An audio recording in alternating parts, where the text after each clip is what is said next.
Let's now shift our attention to the other big story that we are tracking on WION, where the Trilateral maritime dialogue between India, Sri Lanka and Maldives has begun this morning in Sri Lanka.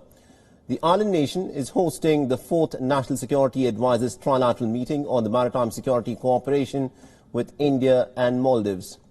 The meeting is taking place after 6 years, with the last meeting having been held in New Delhi way back in 2014.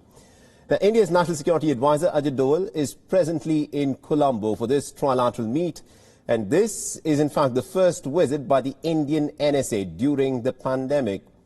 Now, Sri Lanka is being represented by its Defence Secretary Major General Kamal Gunaratne. On the other hand, Maldives Defence Minister Maria Didi is also present at this meeting. The meeting will discuss issues related to cooperation in maritime security in the Indian Ocean region. The Indian Ocean region witnesses nearly about 80% of the global maritime oil trade that passes through its waters. Now, politically, it is also becoming a pivotal zone of strategic competition. The meeting comes at a time as the Indian Ocean has seen an increased presence of Chinese vessels. Now, besides the trilateral meeting, NSA Doval is also holding a range of bilateral engagements on the sidelines. In his second visit to Sri Lanka this year, Doval has met with Prime Minister Mahinda Rajapakse. He is also scheduled to meet with the President Gotabaya Rajapakse sometime later today.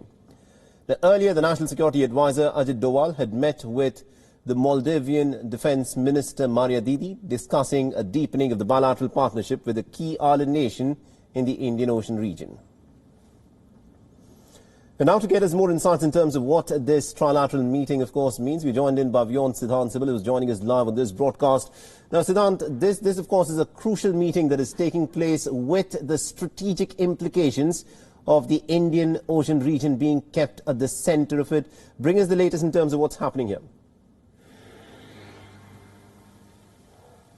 Well, Mohammed, the trilateral is underway in Colombo, and it's a crucial trilateral, as you just mentioned. It's happening after a gap of 6 years, and a big worry, of course, is the Chinese influence in the Indian Ocean region. And all these three countries have a major role in the Indian Ocean region. Geographically, if you look at the Indian Peninsula, the priceless real estate in terms of exclusive economic zone, Maldives and Sri Lanka have. They, of course, have concerns regarding the deep sea fishing being done by the Chinese vessels. In fact, there are roughly around 450 Chinese vessels usually per year engaged in deep sea fishing. They are not fishing in the exclusive economic zones of these three countries, but they are in the international waters and are draining resources, which will be, of course, impacting the exclusive economic zones of these three countries as well. But also there is an increased presence of Chinese research vessels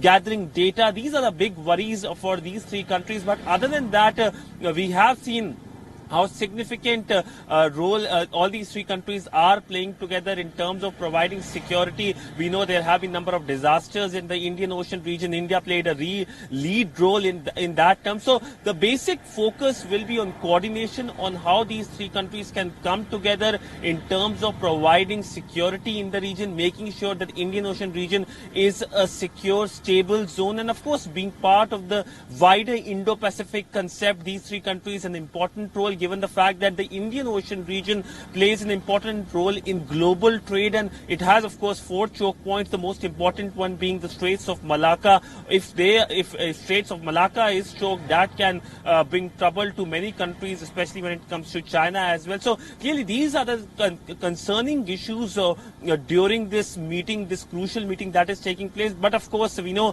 that the Indian NSA has been engaging with the Sri Lankan leadership. In fact, the Indian Foreign Secretary was in Maldives just earlier this month. So increasing engagement with both of these countries, Maldives and Sri Lanka, is also the big focus of this entire visit, and of course the trilateral. Absolutely. Now, Siddhant, just to dwell a bit more on this, Sri Lanka and Maldives are also these Indian Ocean regions that China is extremely involved in. At this point of time, how is India looking at it? Because China is essentially using its debt diplomacy. It is using its checkbook to try bring about changes in the policies in these two nations that would favor the Chinese. What plans has India got to counteract that? Well, in fact, number of plans are already underway. If we specifically talk about Maldives, India is engaged in number of infrastructure projects in the country, in capacity building. In fact, India is training the Maldives cricket team. That, of course, being part of the soft diplomacy, but hard diplomacy being played in terms of infrastructure projects. In fact, amidst the COVID pandemic, India had reached out to Maldives, not only in terms of medicines and food, but also in economic terms. India had provided economic support to Maldives and is in conversation with Sri Lanka to provide economic support to Sri Lanka. That in fact, if we look at past 1 year, the Indian Prime Minister, after taking charge in his second term, his first foreign visit in the neighborhood and across the world was to Maldives and Sri Lanka. In fact, in Sri Lanka, the Indian Prime Minister had visited the church, the St. Anthony's Church, which was the place of the terror attacks which took place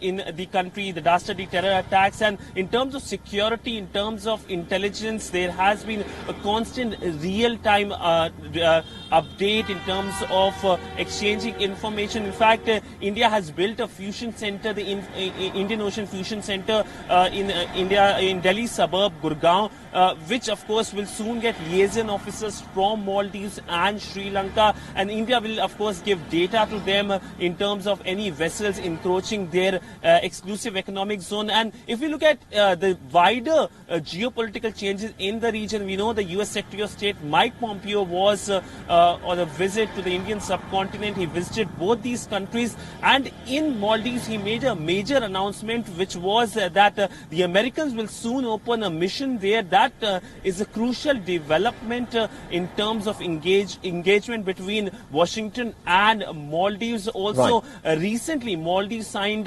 an agreement with Japan in terms of defense support. So, number of like-minded countries coming together, and perhaps after the Quad coming together and of course the foreign ministers meeting, we can expect this trilateral becoming another important engagement point of India and like-minded partners. All right, we'll have to leave it there. Thank you very much indeed, Siddhant Zibil, for joining us and getting us all those insights into this very crucial visit by India's NSA Ajit Doval.